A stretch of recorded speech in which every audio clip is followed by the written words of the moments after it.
Amira stayed quiet through the bullying, the stares, and the silence from teachers. Until one cafeteria incident pushed her father to take action no one saw coming. People always say middle school is tough, but for 13-year-old Amira Benton, it wasn't just tough. It was terrifying. Not because she hated school. She actually liked it. She liked books, especially the kind where the underdog wins. She liked puzzles, logic problems, and photography. But what she didn't like was the silence that came with being the new girl at a school where everyone already knew each other. Ridgewood Middle sat in the heart of Wichita Falls, Texas. Big school, brick buildings, clean hallways, and a student body that felt like one big club you couldn't get into unless you'd been there since kindergarten. Amira walked in that first day wearing her favorite maroon hoodie and jeans. Nothing flashy, just something comfortable. Her backpack was old but neat. Her hair was pulled back into a bun, and even though her heart was pounding, she told herself it was going to be fine. She had to believe that. The hallways were crowded, loud, chaotic. None of that bothered her. What did was the way conversations stopped when she passed. Not entirely. Not dramatically. Just a quick glance, a pause, then a whisper. It was subtle. But it was enough to make her press her books a little tighter to her chest. In first period, nobody talked to her. In second, a girl named Emily Torres offered her half a smile, but didn't say anything.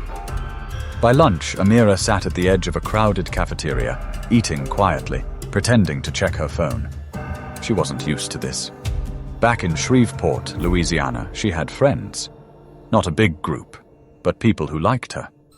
Here, she was invisible. Or so she thought. Madison Blake saw her before the first bell even rang. Madison had been the queen of Ridgewood since 6th grade. Blonde hair, flawless makeup, confident walk, and a last name that meant something in town. Her father owned a few dealerships. Her mother ran a charity and always sat in the front row at school board meetings. People didn't mess with the Blakes. Not students, not teachers, not even principals. Madison didn't bully people with fists. She used whispers, group chats, eye rolls, and the power of social hierarchy. If she didn't like you, she could erase you without lifting a finger. She spotted Amira that morning and decided, without a second thought, that she didn't like her. Maybe it was her hoodie. Maybe it was the quiet. Maybe it was nothing at all. Madison didn't need a reason. At lunch, Madison walked by Amira's table and accidentally knocked over her juice box. "Oops," she said, loud enough for the surrounding tables to hear. A few kids laughed. One girl covered her mouth like she didn't want to, but still did. Amira looked up, frozen. She wiped the spill with her napkin, not saying a word. Madison stared for a moment, waiting for a reaction. When she didn't get one, she tossed her blonde hair and walked away. That night, Amira said nothing to her parents. Not because she didn't trust them, but because she wanted to handle it on her own. She didn't want to sound weak. She didn't want to give her parents one more thing to worry about. Her dad, Julian Benton, sat at the kitchen table going over legal briefs, reading glasses slipping down his nose. Her mom, Patrice, was cleaning up dinner and humming along to an old Anita Baker song. They looked peaceful, and Amira didn't want to disturb that. So she smiled, said school was okay, then went to her room and stayed quiet. She told herself it had only been one day. Tomorrow would be better, but she had no idea how far Madison was willing to go. The next day started with the same silence. Amira walked into homeroom and took her seat in the back, next to the window. She liked it there, out of sight, able to drift off without drawing too much attention. But Madison Blake wasn't going to let her drift off. It started small, as it always does. A loud whisper behind her back. She probably failed her last school, that's why she had to come here. Then came the notes passed in class. Nasty little sentences scribbled on torn pieces of paper. One had just 2 words. Go home. Another had a stick figure drawn with big hair and crossed out eyes. Madison never handed the notes herself. She had her friends do it. Girls like Savannah, Jenna, and Brooklyn. They laughed like they didn't mean anything by it. But Amira could feel it. This wasn't random. This was personal. By Friday, things escalated. During gym, while the class was out on the field for soccer drills, Madison accidentally kicked the ball straight into Amira's back. Hard. She gasped, stumbling forward but stayed on her feet. The coach didn't notice. Madison just smirked. "You okay?" One of the boys asked quietly. Amira nodded, brushing the grass off her knees. But the ache stayed. After class, she opened her locker and found her sketchbook soaked in something sticky. Apple juice, maybe? Or worse, the pages clung together, ruined. She hadn't even shown anyone her drawings. It was just something she did to stay calm. Her safe place. And now it was destroyed. She stared at it for a long time before closing the locker slowly. That night at dinner, her parents asked about school again. She smiled. Said she was just tired. Her dad watched her closely. He always had a lawyer's eye, able to spot what someone wasn't saying, even when their voice sounded normal. "You sure everything's okay, sweetheart?" he asked, reaching for the sweet tea pitcher. Amira nodded, but she didn't meet his eyes. Patrice said nothing, just wiped her hands on a dish towel and stared at her daughter. She knew that silence too well. It was the same kind she used when she didn't want to talk about something painful. The kind that holds everything in until it cracks. Over the weekend, Amira barely left her room. She said she was working on homework, but she wasn't. She was lying in bed, staring at the ceiling, headphones on. She didn't want to draw, didn't want to read. She kept replaying the locker incident in her mind, how nobody saw it, how nobody cared. She told herself again, Monday will be different. It wasn't. In the cafeteria, Madison struck again. This time, Amira had just sat down with a tray of spaghetti and milk. She hadn't even taken a bite when Madison strolled past and bumped her tray from behind. The food spilled across her lap, hot and sticky. People laughed. One of the kids pulled out their phone and started recording. Amira froze. "Oops," Madison said again, like it was some kind of sick joke. "You should be more careful." Amira stared at her lap, her hands trembling. Her breath caught in her throat. She didn't cry. Not then. She stood up, walked away, left the tray and the mess and the stairs behind her. She spent the rest of lunch in the nurse's office, claiming a stomachache. The nurse, Ms. Landry, offered her a tissue and a smile, but didn't ask questions. Maybe she didn't want to get involved. Maybe she didn't know what was really going on. After school, Amira sat on the bus alone. She kept her eyes on the road, not saying a word. The ride felt longer than usual. Her hands were cold. At home, Patrice greeted her at the door with a hug. But when Amira pulled away too quickly, Patrice looked down and saw the dried sauce on her sweater. "What happened?" "Someone bumped into me. Are you okay?" "Yeah." Pause. "It's nothing." Patrice looked at her again. Really looked. Her voice dropped. "You're not okay." Amira didn't answer. She walked past her, straight to her room. The door closed behind her. That night, Patrice stood in the kitchen, arms crossed, staring at the floor. Julian walked in, briefcase in hand, tie half loosened. "She's not saying anything," Patrice said quietly. "But something's wrong." Julian didn't respond. He turned and looked down the hallway toward Amira's room. His jaw was tight. His thoughts were turning. But what Amira didn't know was that she was being watched, in all the ways that mattered.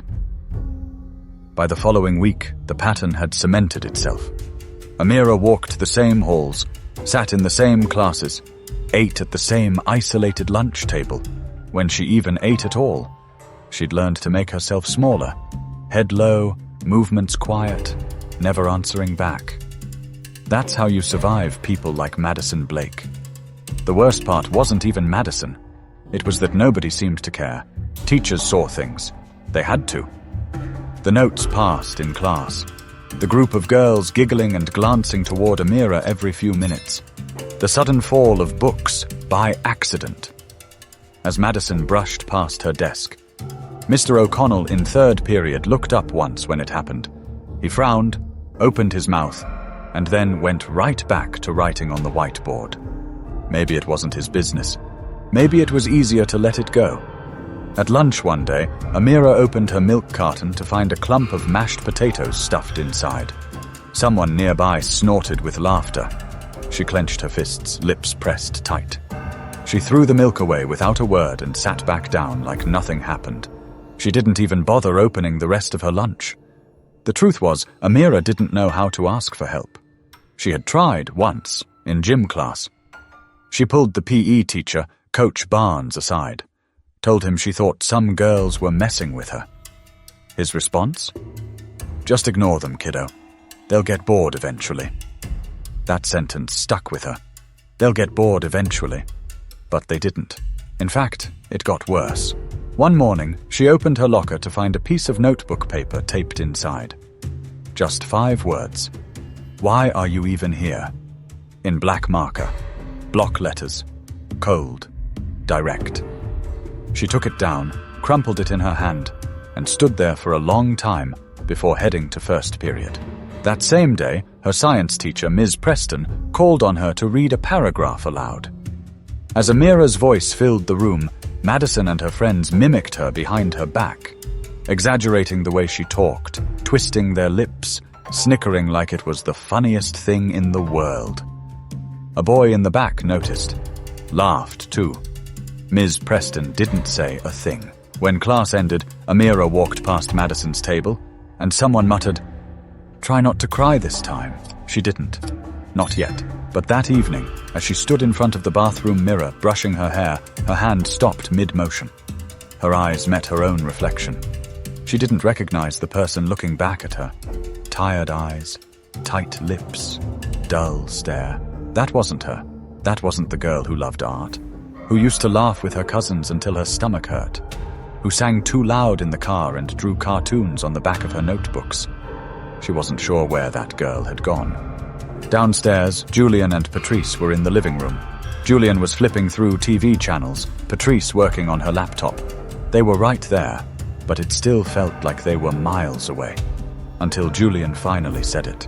"Something's wrong with Amira." Patrice looked up. "I know. She's quiet. Too quiet. And she keeps her bedroom door locked. I asked her if someone was bothering her at school. She said no, but..." Patrice trailed off. "But you don't believe her either," Julian finished. Patrice closed her laptop. "No, I don't." That night, they both stood outside Amira's door, unsure whether to knock. Julian hesitated, then raised his hand and tapped once. She opened the door, eyes puffy. Still no tears, but close. "Hey," Julian said gently. Amira stepped aside, letting them in. She sat on the edge of her bed, looking at the floor. "Anything you want to tell us?" Patrice asked, sitting beside her. There was a long silence. Then Amira whispered, "They won't stop." Patrice's hand slowly reached for hers. "Who?" Julian asked.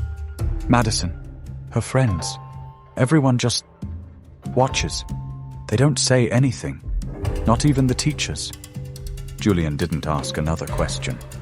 He stood still for a moment, his face unreadable. Then he sat on the edge of the desk, arms crossed. "I'm gonna ask you something," he said, voice calm. "You sure you're ready for help?" Amira looked at him, then nodded, slowly. "Okay," Julian said.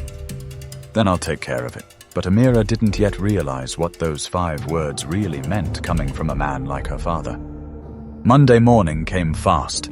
Too fast. Amira didn't want to get up. Her body was awake, but her mind was already bracing itself, like walking into a storm with no umbrella. She dragged herself through her morning routine, said goodbye to her parents with a weak smile, and boarded the bus without looking at anyone. Her headphones were in, but no music played. It was just silence, a buffer. When she got to Ridgewood Middle, things felt different. Not better, just sharper, like everyone was waiting for something. By third period, the tension had a name. Madison. During math, Amira opened her backpack and found a crumpled note shoved between her books. Her hands trembled as she unfolded it. "You don't belong here. Everyone knows it." Amira didn't flinch. She just folded the note back up and slid it into her pocket. She wasn't going to give Madison the satisfaction. At lunch, she hesitated before entering the cafeteria. Her stomach churned. But skipping meant detention, and she didn't want any more attention from the office. So she stepped inside, kept her head low, and got in line. It was spaghetti again. Just like the day Madison spilled her tray. She sat down at the far end of the room, next to the window, away from the crowd. She thought maybe, just maybe, today might pass without incident. But Madison had other plans. It started with laughter. Loud, forced, echoing. Amira didn't even need to look up. She knew who it was. Then came the footsteps. Madison stood in front of her, tray in hand, friends flanking her sides like bodyguards. Savannah to the left, Jenna to the right. "Well, well," Madison said, voice loud enough for the tables nearby to hear. "Still pretending like you matter?" Amira didn't answer. "You gonna just sit there all year? Thought you'd cry by now. That's what people like you do, right?" A few students laughed. One boy even pulled out his phone again. Amira stood slowly, her eyes locked on Madison's. She didn't raise her voice. She didn't cower either. "I'm not afraid of you," she said. Madison blinked. Just for a second. A flash of surprise. Then rage. "You should be," she snapped. And without warning, she shoved Amira backward into her chair. Amira stumbled, hit the edge of the table, and her tray crashed to the floor. Gasps. A hush, then more laughter. The kind that digs into your skin. But this time, something snapped. Amira stood back up. Her fists were clenched, not to fight, but to stop herself from screaming. Her face burned, her eyes were wet, but she didn't look away. And then she said, loud and clear, "I already told my dad." Madison paused, just slightly. "So? What's he gonna do?" Amira's voice didn't waver. "He's a lawyer. A damn good one." That shut the cafeteria up. For a moment, nobody said anything. Then Madison scoffed. "What's he gonna do? Sue me? Please." But the crack in her voice betrayed her. Amira walked out without another word. The teachers didn't stop her. Nobody did. She went straight to the office, cheeks still flushed, and asked to call home. Within 30 minutes, Julian Benton was in the front office. Calm suit, briefcase in hand, eyes sharp. He didn't ask to see the principal. He demanded it. Principal Lehman arrived within minutes. A tall man with thinning hair and a tie too tight around his neck. He smiled the way people do when they're trying to stay in control. "Mr. Benton," he began, "I understand there's been an incident." Julian sat across from him, opened his briefcase slowly, and placed a single file on the table. "My daughter has been harassed, humiliated, and ignored for weeks. I have her notes. I have photos. And after today, I now have video footage from 3 separate phones." Lehman's smile faded. "If you think for 1 second I'm going to let this slide," Julian continued, "you're underestimating the wrong parent." The room was dead silent. But Julian wasn't done. Not by a long shot. Principal Lehman shifted in his seat. The folder sat on the desk between them like a live wire, waiting to be touched. He didn't reach for it. Not yet. Julian didn't move either. He sat still, shoulders relaxed, voice even. But there was something about him that made the room feel smaller. "I understand you're upset," Lehman started. "This isn't about me being upset," Julian cut in, his tone quiet but cutting. "This is about your school failing a student. Repeatedly." Lehman glanced at the folder again, then cleared his throat. "If something inappropriate occurred, we'll look into it." Julian leaned forward just slightly. "She was targeted, bullied, assaulted, and your staff ignored it. That's not something you look into. That's something you fix. Immediately." Lehman tried to recover.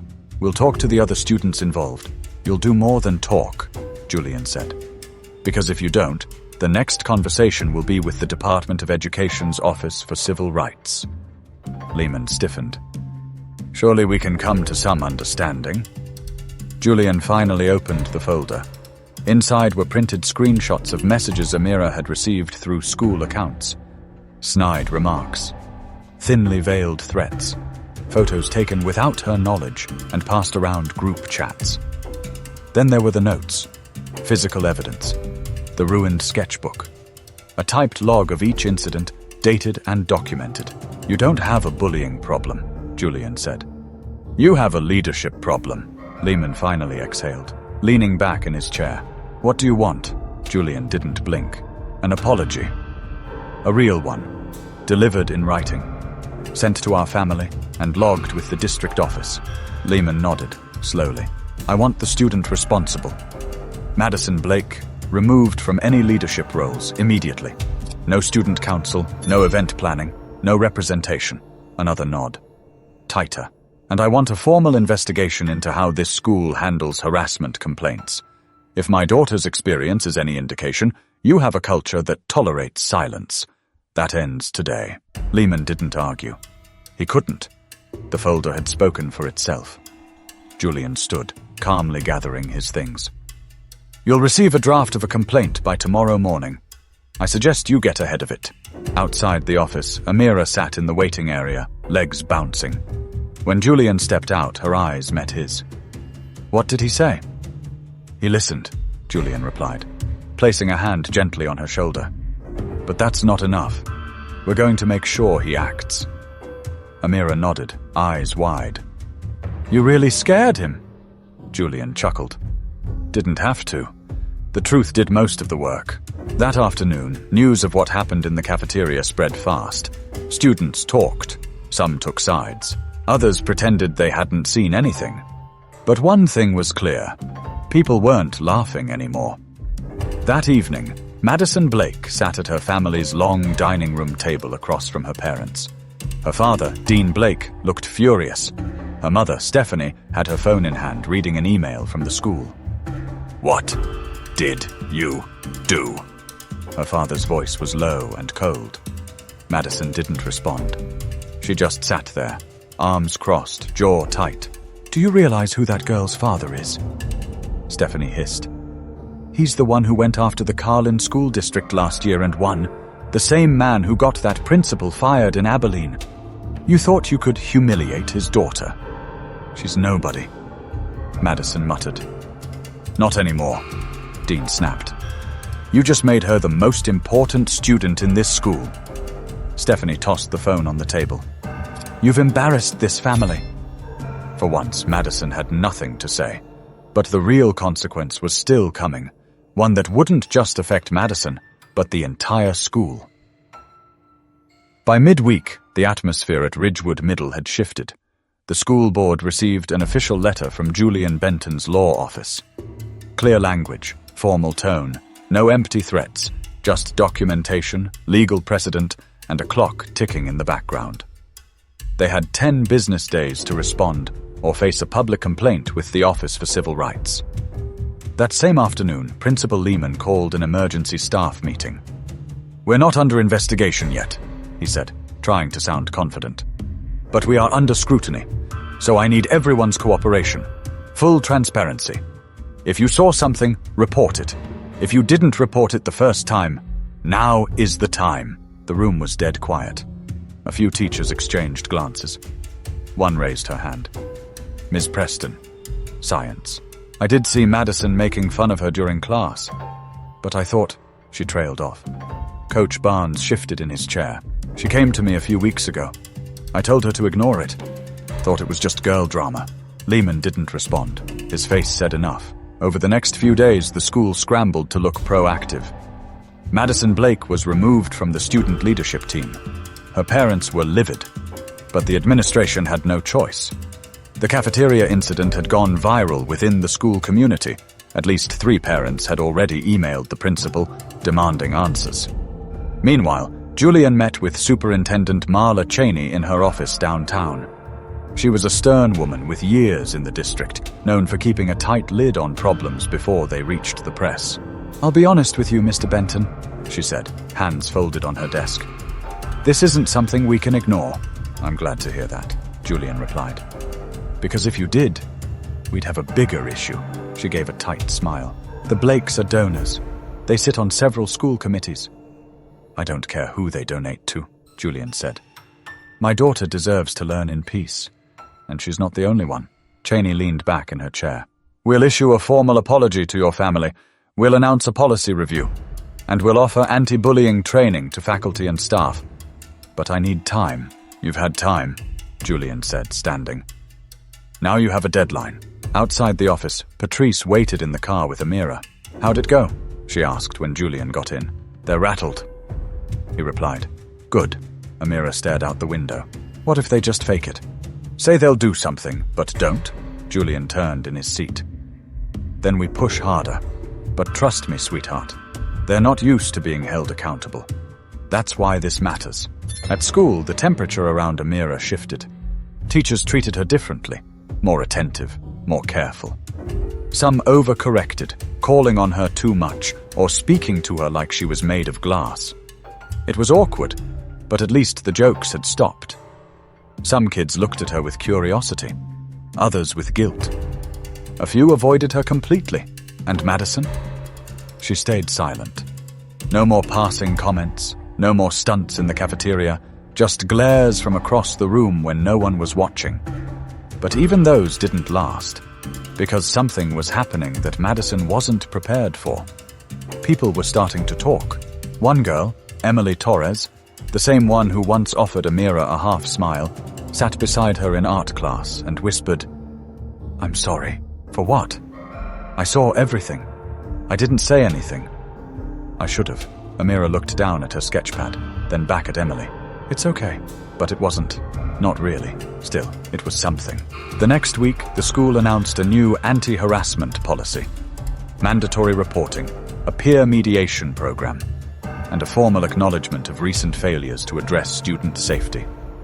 It wasn't everything Julian had demanded, but it was a start. But Ridgewood hadn't seen the last ripple, because Amira wasn't done being quiet. By the time the policy changes rolled out, the hallways of Ridgewood Middle had shifted. The same kids who used to whisper behind Amira's back now looked the other way, or nodded politely, unsure of what to say. Some were just relieved the drama had moved on. Others were watching carefully, waiting to see what would happen next. But Amira wasn't interested in disappearing. Not anymore. A week after the new rules were announced, she did something she never thought she'd do. She raised her hand during homeroom and asked the teacher if she could address the class. Mr. Callan looked startled, but nodded. Sure, go ahead. Amira stood slowly, knees shaking a little, but her voice was steady. I know most of you know what happened, she said, eyes moving across the room. Or at least, parts of it. Some of you laughed, some didn't say anything. Some of you just watched. I used to think that meant nobody cared. But now I know it also meant a lot of you were scared, too. There was a pause. The room stayed quiet. I'm not here to blame anyone, she continued, but I am here to say this. It doesn't stop unless we stop it. Not just the person doing it, but the people letting it happen. Nobody spoke. A few shifted in their seats. One girl in the front bit her lip, trying not to cry. I'm not the only kid this has happened to, Amira said. I just had someone who could do something about it. She sat back down. Her hands trembled beneath the desk, but inside, something felt different. Lighter. Word of her speech spread fast. A teacher mentioned it in the break room. Another brought it up during the staff meeting. By the end of the week, the principal's office had received 5 more anonymous student reports. Kids who hadn't spoken up before. Now they were telling their own stories. And Julian? He didn't stop either. He met with 2 board members privately, urging them to audit their other schools. He partnered with a local non-profit that focused on equity in education. He even began drafting a framework for schools to better identify harassment early and act on it. At home, Amira was still herself. Quiet, thoughtful. But now, she smiled a little more. She started sketching again. Laughter returned to her voice, slow and cautious, like something fragile growing back. One Friday evening, as the family sat around the dinner table, Patrice asked, You still thinking about switching schools next year? Amira stirred her mashed potatoes. I was. And now? Amira looked at her father, then back to her mom. Now I want to stay. Julian raised his glass of iced tea. Then we'll stay. But while Amira was healing, things weren't as smooth on the other side. Madison Blake faced real consequences for the first time in her life. Her mother had tried to pull strings, tried to frame it all as teen drama, but the district wasn't listening anymore. Madison was pulled from 2 extracurriculars. She lost her school trip privileges. Her phone was taken for good. And her father, already worried about his name in local press, refused to show up at the next board meeting. At school, Madison had become the person people avoided. Whispers now followed her instead of Amira. She still had friends, but fewer. They stuck close out of habit, not loyalty. One afternoon in the hallway, Madison and Amira crossed paths. Neither spoke. But Amira looked her in the eye, just long enough to say everything that needed to be said. And she walked past. Because the best revenge wasn't anger or payback. It was walking with your head up, knowing you didn't let them break you. But even then, the story wasn't over. Because every choice leaves a mark, and the next one was Amira's to make. The spring semester rolled on, and for the first time since arriving at Ridgewood, Amira started to feel like she actually belonged. Not because people were suddenly treating her like royalty, but because she'd stopped hiding. The quiet girl who once tiptoed through the halls now walked with calm purpose. Her voice wasn't loud, but it no longer shook when she used it. One morning in English class, the teacher announced a new project, personal essays. Write about a moment that changed you, something that made you see the world differently. Most kids groaned. Amira already knew what she'd write. That weekend, she sat at her desk for hours. Her pencil hovered over the page at first. Then the words came in pieces, then full sentences, then whole paragraphs. She didn't focus on Madison, or the school's failures. She wrote about the silence, the looks, the fear, the way her stomach used to hurt before school, and how that changed.